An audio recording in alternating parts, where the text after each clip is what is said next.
majority of everyone else spend their money to buy things which makes everybody else around them rich.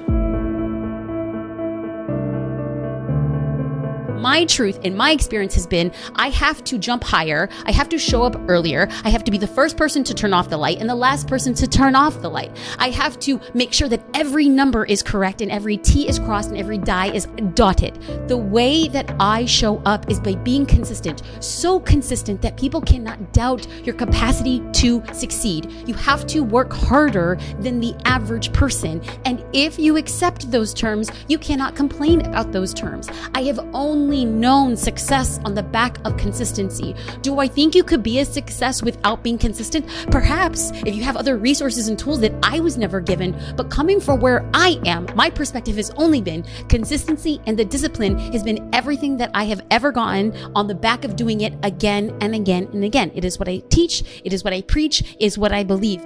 You can't be afraid to be vulnerable, because when you're vulnerable with somebody, about 95% of the time, they'll reciprocate in kind. And when both sides are vulnerable, that forms a connection.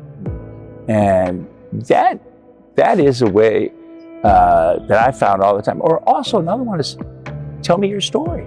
Everybody loves to tell their story. And I'm just naturally a curious person, so I love hearing. That never bores me. So it's really the power of one-on-one relationships. We're all given 24 hours in a day. So the difference between somebody who becomes successful versus somebody who does not is now what input you put in those 24 hours.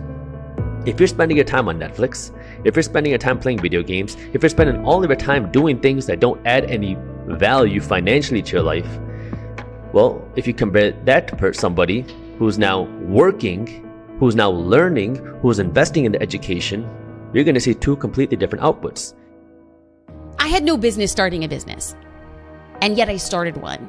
And I have found ways to create and make and sustain multiple 7-figure revenue streams. And while that may or may not be the case for everybody else, I strongly believe that every single business owner, once armed with what they know how to do, and once armed with the marketing, and once armed with the discipline, and once armed with the consistency, that they too can build a 6-figure revenue stream. I believe that with every fiber in my bones. Can you deliver on the promise that you are making? Can you sustain those customer relationships? Because if then, I believe hands down, you can create a 6-figure revenue stream.